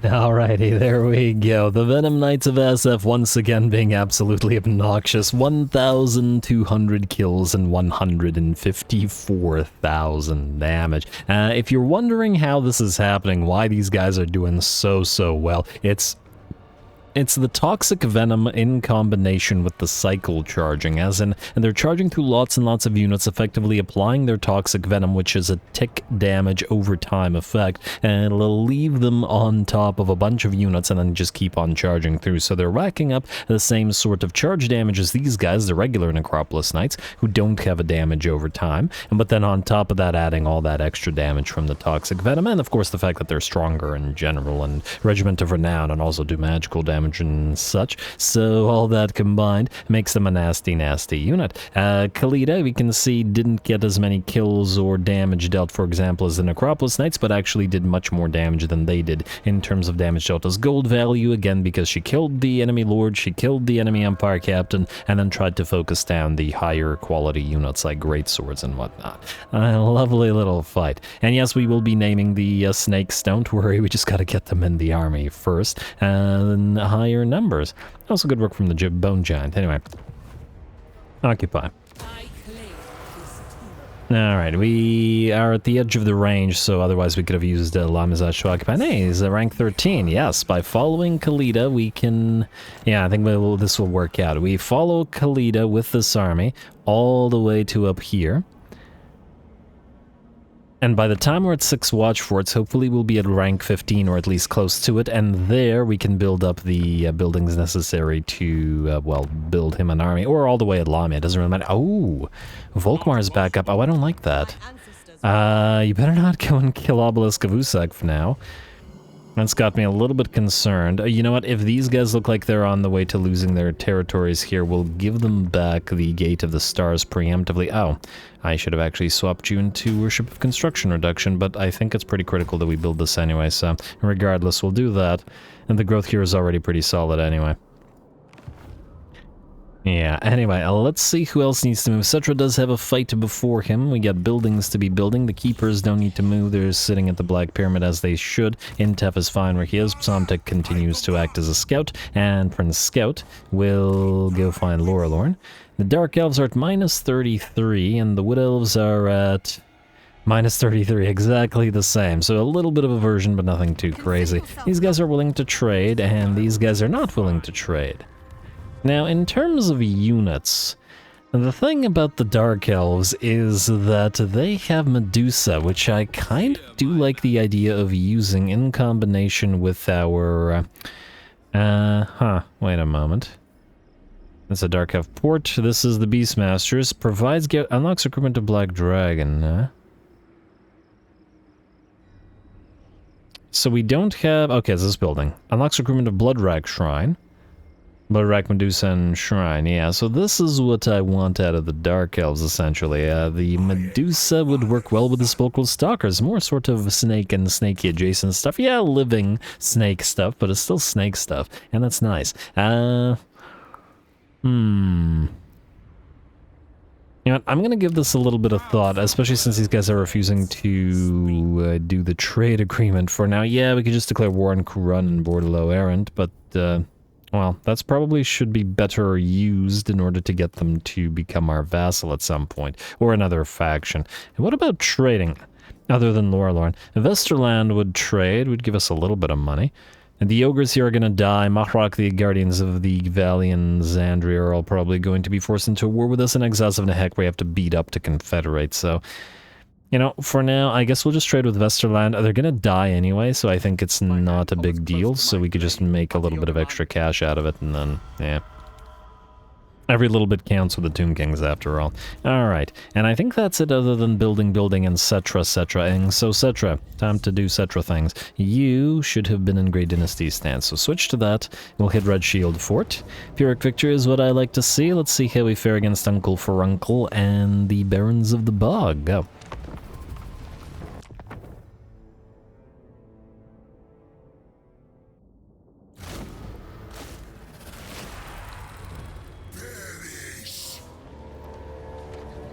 Alrighty, here we go. Perish indeed, though it looks like it's not the main portion of the army. That's going to be starting the perishment soon. But this portion, as we have moved or deployed all of our sort of, well, everybody but the chariots and etc. Over on one side, and then to face off against the Demon Prince and Uncle Furuncle and the Barons of the Bog and stuff, we have everybody else. So, I'm going to start the day with the chariots, is what I'm getting at, as they will charge directly through those Nurglings, who obviously have tiny mass and are not going to hold down the chariots, as well as the enemy Forsaken and whatever it is we can reach.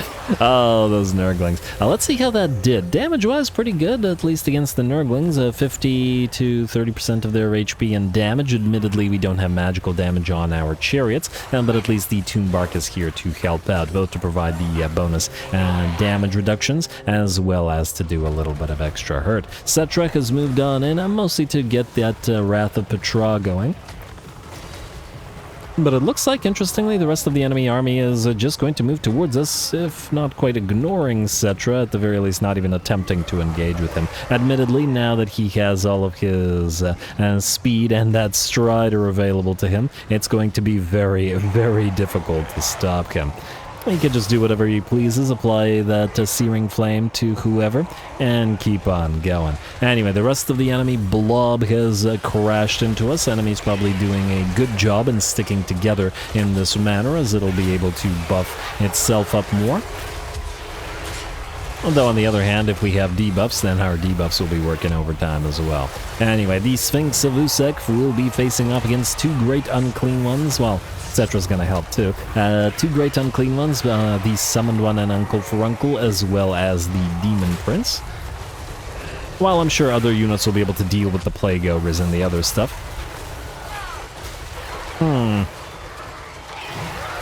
Admittedly, it might be better to just ignore the summoned Great Unclean One, because it will just disappear eventually anyway and go for Uncle. So we'll try to turn the Sphinx towards it, but with the Barons of the Bog and other units here, the Sphinxes, as we've seen previously, have a tendency to get distracted. The Demon Prince is attempting to go for our Tomb Bark, while Settra is going to move through the line and move towards the Demon Prince as well. And it looks like he does have the mass to simply push through the enemy, even with essentially 0 move speed. Beautiful. Alright, so he's gonna start whacking away at the Demon Prince, and by whacking away, I mean having his horses bite at his ankles, I guess.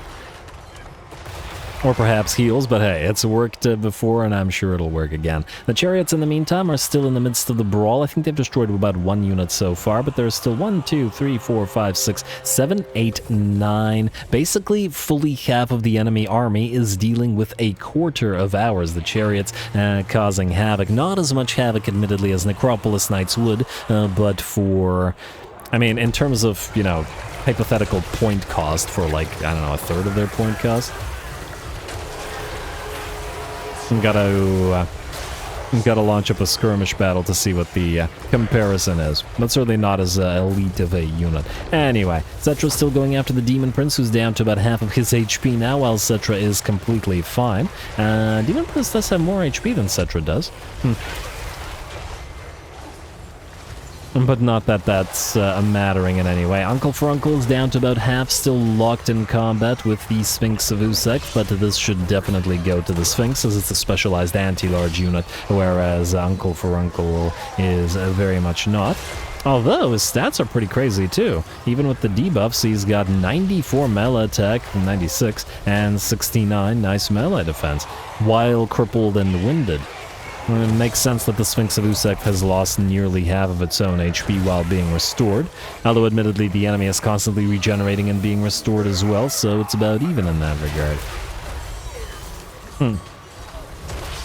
Uncle for Uncle has significantly more melee attack than the Sphinx does. Well, we're gonna have to lower it, so the Curse of Jaff will come down and force everybody to rampage, including the Demon Prince and both the big boys. It looks like only the big boys really remain on field here,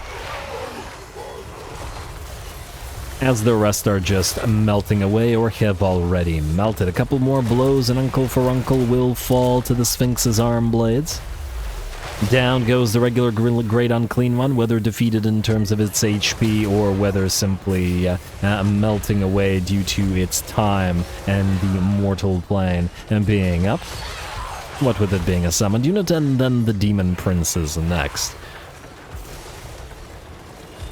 It perhaps acquired the immortality it sought in life, but that won't be enough to stop it from being crushed under the wheels of Settra's Chariot of the Gods, in the same way that its spirit, I'm sure, will be crushed under the spirit of the gods that it is now enslaved to for all eternity. But, you know, happy thoughts and all that. Anyway, the balance of power shifts to 100% in our favor with the fall of the Demon Prince and the Great Unclean Ones, the last of the enemy Plague Bearers, melt away. Still being attacked by the Chariots, who pretty much cleared out a solid... It started with about a full half, but I think it ended up being about a third of the enemy army. It's a couple of units, the Beasts of Nurgle in particular, that we refused to engage with, peeled away to join the rest of the army. Still, a very nice fight. Not Kugeth himself, perhaps, but certainly worth picking up this battle.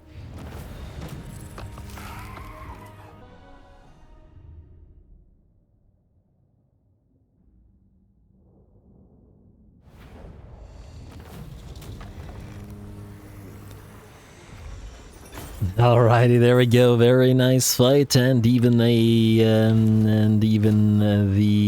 let's see, big boys had no real chance in standing against us. Admittedly, the chariots did a lot of work here, not so much by virtue of the damage, though the damage wasn't so bad, but by virtue of sort of separating the enemy army in maybe a third and 2/3. Granted, they didn't get Uncle for Uncle or Where's the other Great Unclean? Oh, the other Great Unclean one was the summoned one by the cultist, but yeah. It worked out well is what I'm getting at. Settra did plenty of damage. His kill count was low, but his damage dealt as gold value was high, as despite being on the chariot, once again, we do have a tendency to send him towards the big targets too. 21k and 21k on the Tomb Watchers and Loyal Bones, roughly tied, and also 21k on the Sons of Horus. All did well. As for the chariots, by a big margin, the Khemri drifted all over Plaguebearer, Nurgling, and whatever. Sphinx of Usek did slightly outdamage the line of Petra, and out of the boats, we got 21k as well. The Bone Boat, just like the Tomb Guard. Lovely. Alright, occupy the place, and let's see if we can't find Kugiath shortly. I don't see him, but he's supposed to be either here or here or somewhere. I guess the question now will be, where will he go? Because we don't have the summit. I wonder if we maybe should have besieged it instead, but it's a little bit late. And now, Settra receives a plague. The speed reduction is the big thing here. But what can you do? It'll go away eventually. Province secured, Red Cloud Mountain. Settlement receives plague. Yeah, we were always going to have to deal with that. Worship of construction reduction. Let's immediately grab that Mastaba. And ooh, soon we'll have the Obsidian Quarry as well. So let's go for more growth. As the Obsidian will unlock the... That's the last trade good that we need to unlock whatever else things we're missing, correct? What were we missing? Oh, right. So, yeah, so it is Obsidian. Fair enough. Nice. And we can get the Royal Standard of Settra, though I'm not entirely sure what I'd put that on. I do like the immunity to contact effects, not going to lie. Casualty replenishment rate. Might actually be a good option. Wait. Does it have to be assigned unit? It might be a good option to put it on one of the big boys because they will be thus able to regenerate a lot of their HP, considering that post-battle healing doesn't regenerate the single entities. It's a solid option, but anyway, we'll get there, we'll cross that bridge when we come to it. For now, let's do the building, and then let's go next turn. So, Necropolis of Khemri. We're waiting on you because you're kind of expensive. Well, you're not that expensive, but we can make more money with other things, like the restored tomb here, so we will prioritize those. Again, back to that. It's not like we have an insane amount of income. Refurbished workshop, yes please. Do we need to delete anything here? No, I think we're good. We get Palace of Dusk, Mortis Tarn. Yes, definitely the Mortuary Sanctum and the Memorial Masons. Here in the Temple of Tahoth, I guess we are free to now start building up the Fated Pyramidians. We still need the defenses because these guys could very well build an army up here, and if we move like this, there's a decent, nearly 100% chance that they do. We do have 3 armies sort of here, though Agatep is actually eventually going to get replaced by another lord, so kind of not going to stay here permanently. Anyway, in Black Pyramid of Settra, we will build up the Grand Pyramid because it's a faction-wide increase to money. But other things can wait. EU Bronze Gate, definitely build the same thing. A Revered Mausoleum can wait as well. We can build up the Undead Quarrymen though, and I think we're... Oh, right, wait, no, this place is going to be military. Alright, I'll leave it alone. Kind of the same thing for these places. Although that doesn't mean we shouldn't still build the Fated Pyramidians there, so it might be a good idea to do so. Public order here will be fine soon as well, so we'll, you know what, we'll just leave you alone. Oasis of Blood, yeah, you know, we'll go for the Fated Pyramidian here as well, and here as well. Just because the faction-wide buffs are more worthwhile than... I don't remember what we had there before, but whatever it was, it's more worthwhile than that. Great Idol of Gork. Obelisk of Walat, control +2, control +1, come from post-battle loot, more canopic jars per turn, wins a magic reserve capacity, yes. And you can thus become, I guess we could give this a read. After being reclaimed and meticulously restored, the ancient stone sentinel, once defiled and crumbling, rises proudly once more, adorned with vividly restored carvings depicting Walat's vulture-headed visage, radiating an aura of renewed sanctity and power across the land. So, Great Idol of Gork 2, Great Idol of Walat. I always forget where the little rename button is. Great Idol of Walat. There we go. Alright, so we got the vulture-headed fella, and Shrunken Head's Idol. Who do you have? Joff, alright. Interesting that there's nobody at Volca's Roost. It almost feels like this isn't a barrier idol. It's part of this province. Kind of interesting that it's... I mean, I guess we should be thankful that this didn't become a 2 province territory, but it feels like it maybe should have been. Kind of strange. Oh well, not a big deal. Let's see. We got a little bit of cash remaining, but not enough, I think, to look for stuff, really. So, oh, hello, Eerie of Death. Let's just do a Pyramidion here, yeah? Wait, no, we're waiting to upgrade this. Damn it. I said I wasn't going to look for stuff, and you know what, I give up. Let's just end the turn. Hero upgrade, or hero upgrade. Ooh, wait, did we do Necrotech check this turn, or was it last turn? Necrotech check now, nothing. Landclaw has decided to once more declare war upon us. Well, it's a little bit annoying because we once again don't have really... Well, A, we don't know where they are, and B... Well, I mean, we know where their buildings are, where territories are, we don't know where their armies are. Huh. Maybe we have to march Falkdom down there and leave Settra out here? Perhaps it's the thing to do. Alright, fair enough.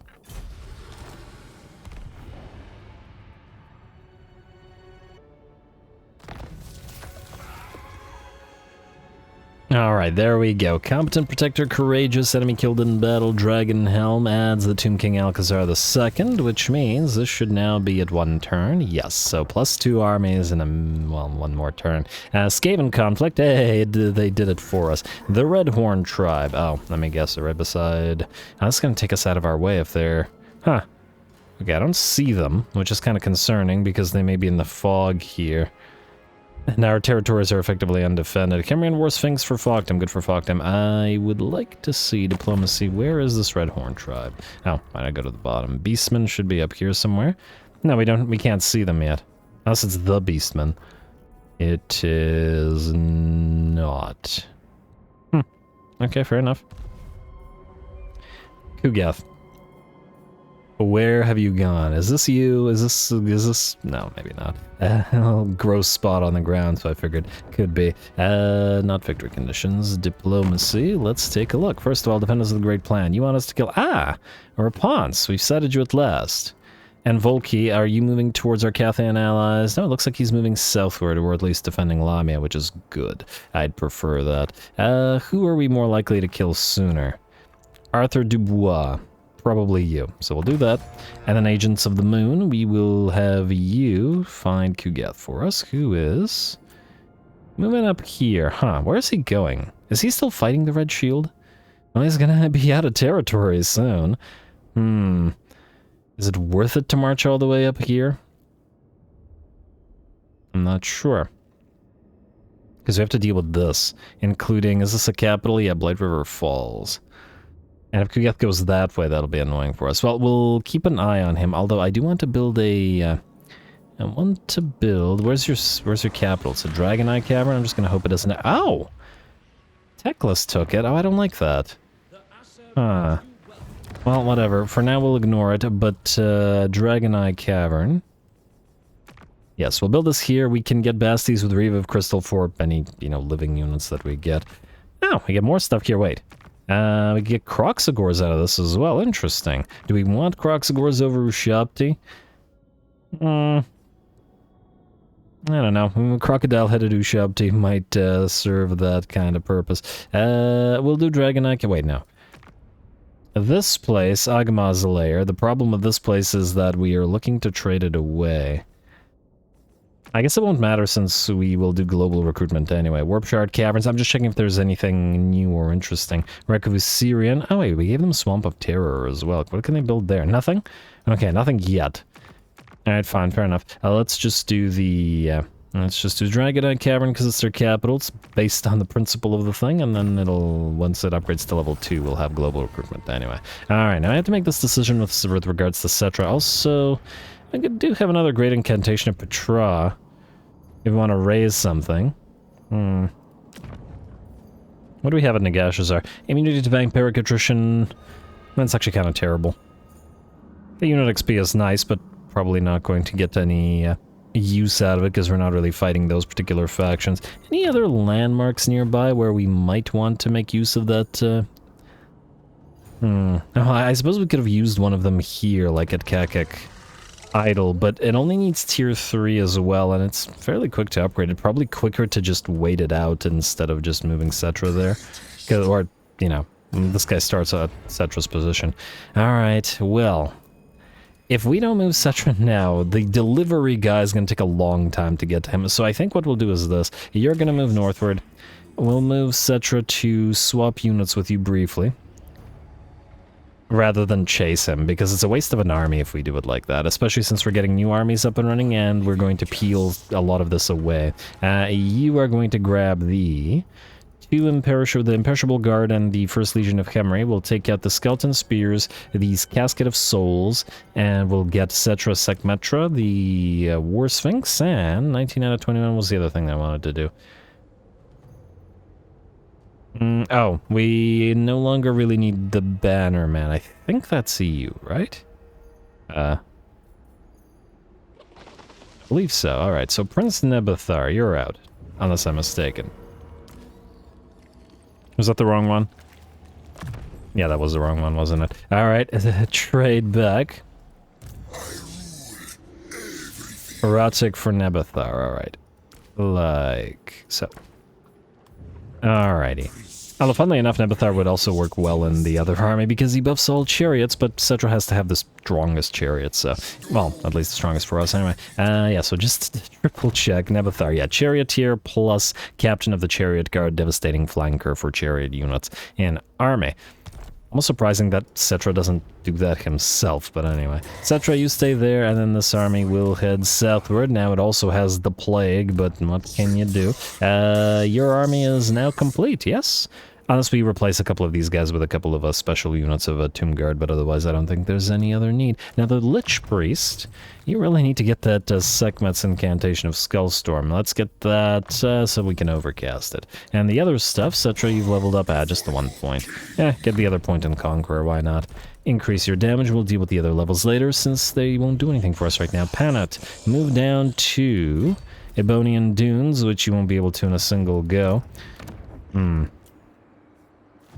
We could try the ambush thing. They'll probably move away if we don't. Alright, let's try the ambush thing. They might also bypass us, but I'm just going to hope that they don't. Alright, Panat, stay there. Hakor. You are going to take Kakak Idol then.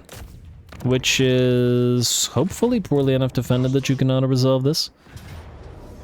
Yes. Silly amount of damage, though, the game did do us. And let's keep building these so we can... should we prioritize you first? Let's do you first, because we have the Obsidian here as well as the idol. And the public order is now fine. We can switch you to Worship of Construction Reduction and start collecting money here. And it lovely. East Barrier idols are now ours. And you're constructed. We just need to wait until you're done. And I guess we don't need to build anything here. I mean... Build the Charnel Plaza until we're ready to delete it. Yeah. Alright, that looks good. How have you guys not broken your agreement with us yet? So rude.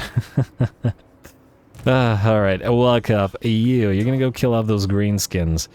At last. Can't be having them here. No, you can maybe sit in Library of Xandri for a turn to get the public order up. Our public order is pretty good everywhere now, so we don't have to worry about those obelisks too much, but nonetheless. Might as well increase it for faster construction. Rakash, I guess you got one more turn here until we got new armies up and running and you can split units off, which is lovely to see. Fuck them. You...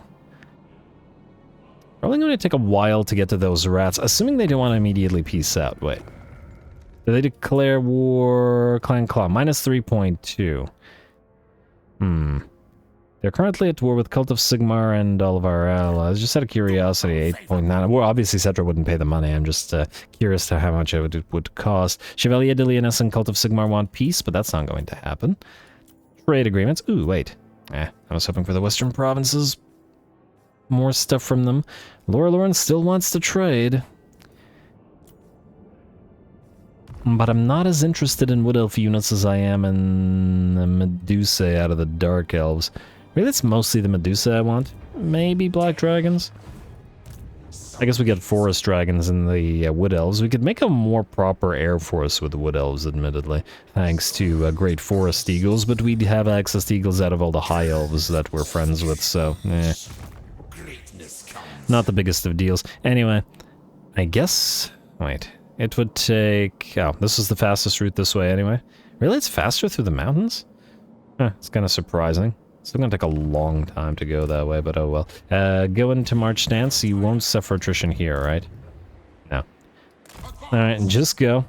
See if we can to get to them before their armies hit us. And hopefully we can send another army down there starting next turn. Alright, who's next? Rakash. Wait, no, I already moved you. High Queen Khalida. So you have taken Bani al-Hashim Oasis. We now need to move to Idol of Asaf, and fortunately with your massive movement range, or speed or whatever, range, you can hit that. Slaneshi giggle. You, King Hagatep, are just going to have to keep on moving and try to reach her. Or catch up with her. Alright, go here. Alright, Khalida into the Idol of Asaf.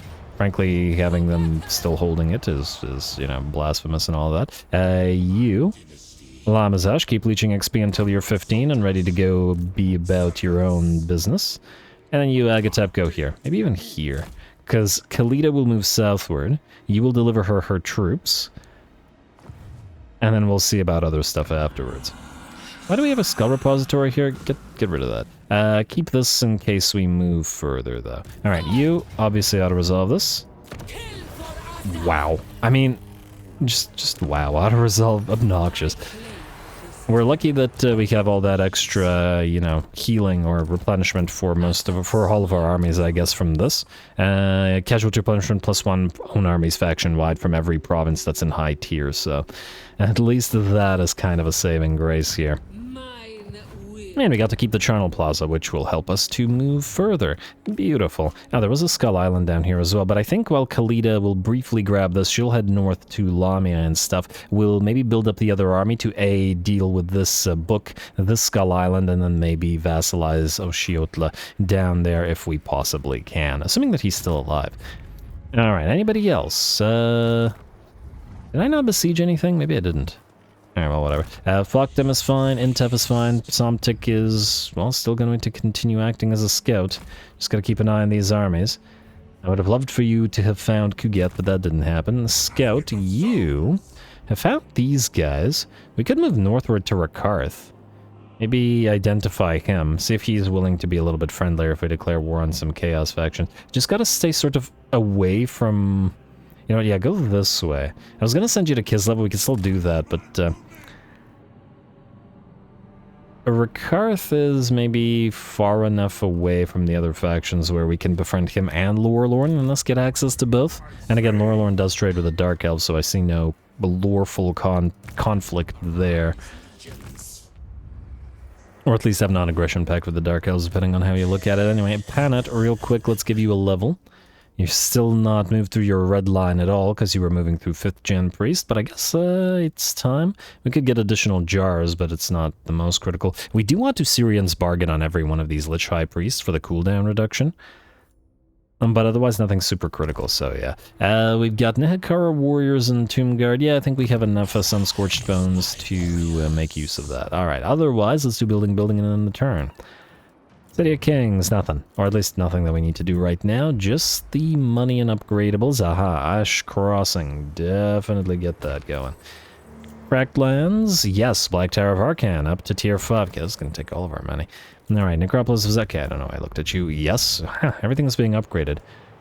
But it's good. Our growth faction-wide has obviously been rising since we've been investing in the, not the Mortuary Sanctums, but these, the Golden Age monuments. So it makes sense that, those are growing. And we just need to have more money and stuff everywhere coming in. Anyway, this place, we... Oh no, we're waiting for the growth to finish up. So you're fine, City of Scholars for now. Primitive, etc. Is fine. Memorial Masons and Mortuary Sanctum for you. Need more money coming in.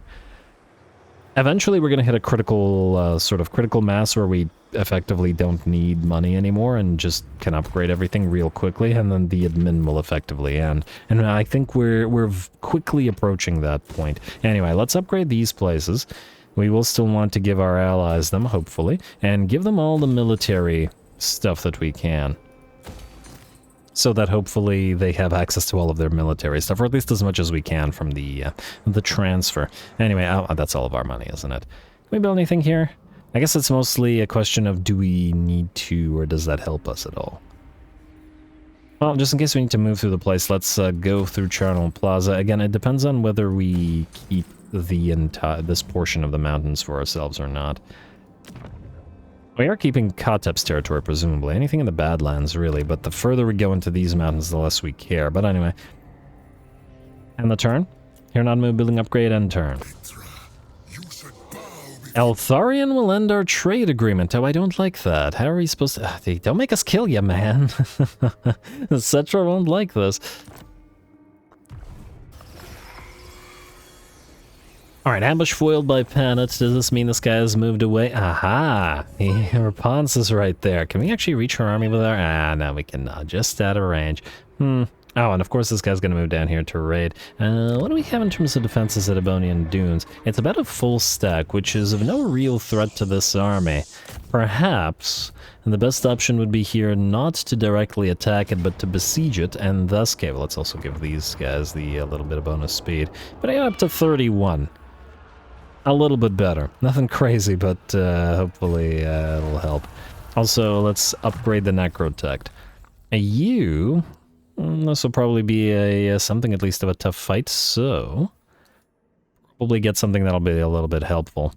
You know, let's grab the cause terror effect. It should be helpful as well. Anyway, what I was gonna say is, ooh, yes, the Herald's Empowered is now ours, and that chance of plague spreading reduction is also quite helpful. But the armies are the big thing here. We're going to besiege the place, perhaps in Great Dynasty stance, with the hopes that they all move towards us, rather than doing this annoying sort of split off of mini armies.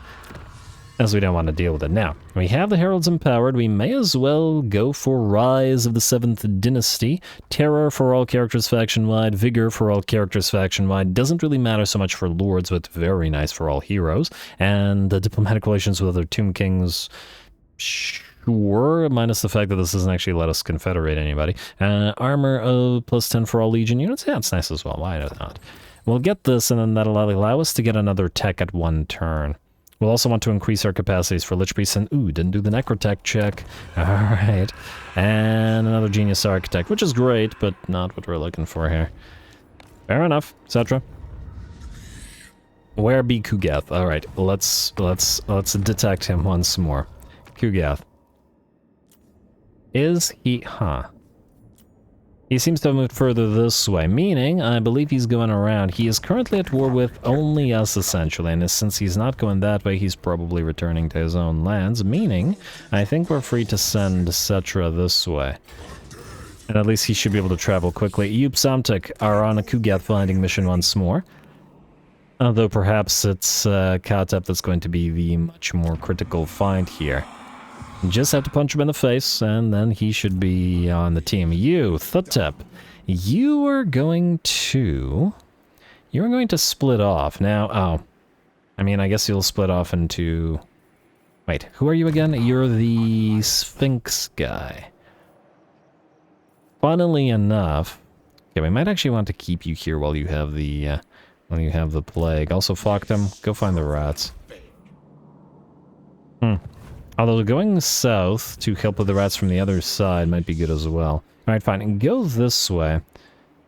We will summon the chariot guy, because you have his chariots that you've been holding on to. Alcazar the Second, who starts on a chariot pretty clearly. Ooh, I love the death mask of King Settra. Look at that. It looks fantastic.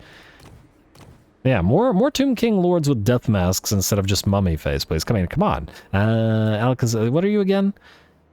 You're a Lich Priest, I guess? Ruling in the wake of the war with Nagash, set up, restored the Necropolis, and the priesthood. Yeah, makes sense. Alcazar, yeah, that's who I want here. So, first of all, I want to see what you do faction-wide.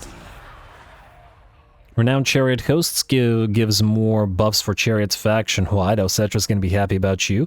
Oh, faction-wide buffs for Skeleton Archer Chariots, Skeleton Chariots, and Hekara Skeleton Warriors and Spearmen and Chariots. Yes. Second Chariot Lord is here. Melee attack +5 for chariots. Again, faction-wide, not in your army. You get Vanguard, stock, weapon strength for infantry in your army, as well as missile resistance. Oh, interesting.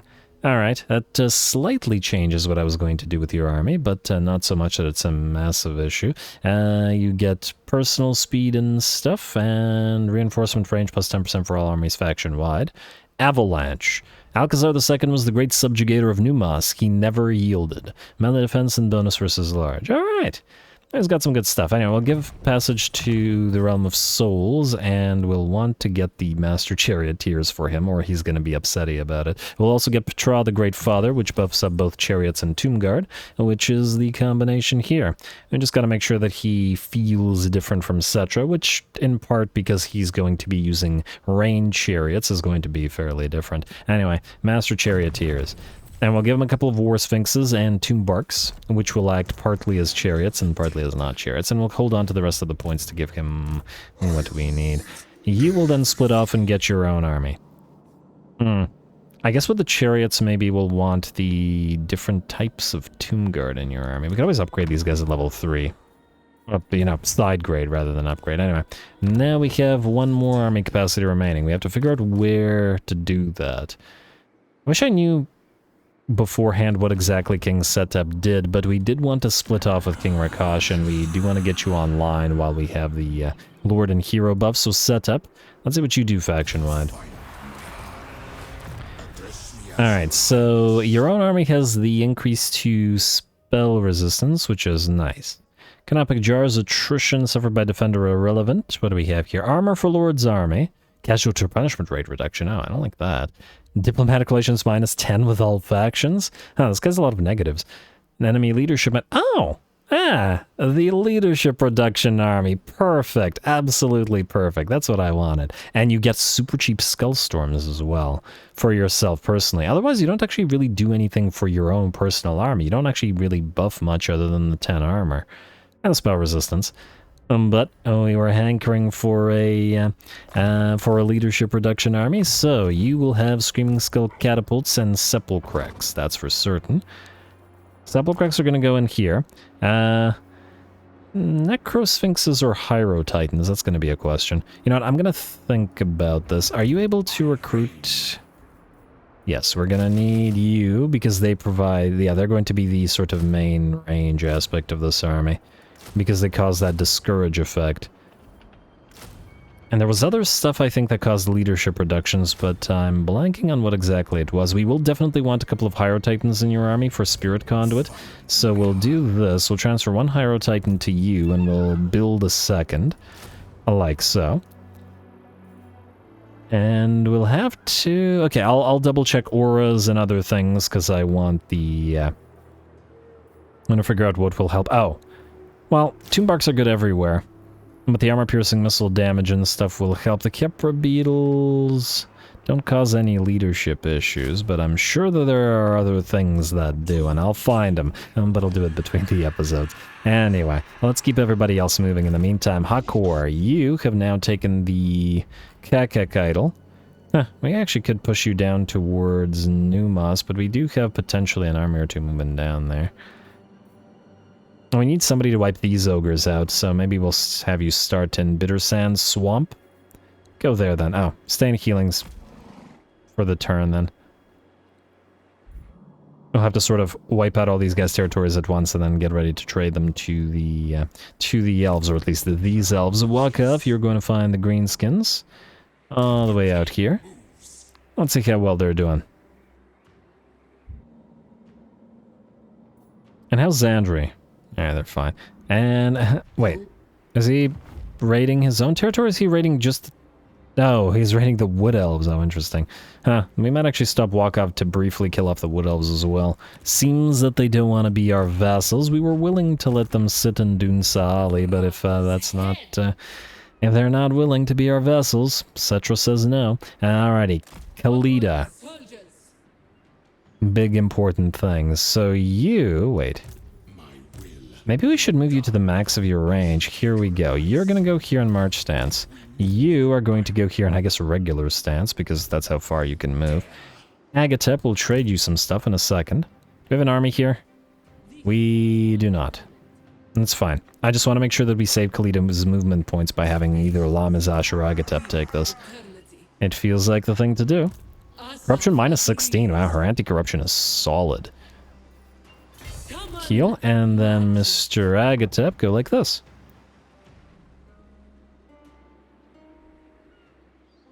Come on. Alright, you will give to Khalida these snakes and the one tomb bark. We actually want tomb barks in her army. I don't know if they'll fit. You know what, we'll put the tomb bark in her army for now, but I can't guarantee that they'll stay there. And we no longer need the King Nikesh's Scorpion Legion or even really the archers, and because we're going to do something else with them, and same with these guys, but we need to actually get the other units in there first. Alright, the archers are going to go to King Lamazaj together with his Ushabti, both range and melee variant. And since he's a bow, I figure he'll have a couple of bow legion units, and I'm hoping that we can build either the Krokagar Legion or the Legion of the Asp out of Lamia, but we shall see. Anyway, that was done, or the moving is done. Rakash, I'll figure out what to do with you over the course of the end of the episode, or the between the turns, and I guess we're good to end the turn. In fact, I think this is then a pretty good place to call this episode here. I want to take a look at some stuff and figure out what I want to do with that particular army, and I'll just deal with the building between the episodes as well. Next time, and we wipe this out, we go north, and hopefully we should be able to grab Lamia itself and the book therein with Khalida. Settra will move northward towards the last territories of Kugath and hopefully catch Kugath himself and then beat up Kotep and confederate him. We'll start fighting against these ogres and hopefully against these ogres soon as well, and might even send one of these armies to raid their territory until the agreement's done, or just betray them. I don't care either way. And Walkup will wipe out the Gleefcutter's tribe at the Great Statue of Joff before going after the Tzeentchans together with Panet, and of course we've got new armies up and running or coming up soon, so we'll be making good use of those and recruiting them. And there's several other army compositions that we've got to try, so stay tuned for all that. Don't forget to leave those likes and comments below, especially to Threshold for the longer episodes. All glory to the algorithm, and thanks for watching.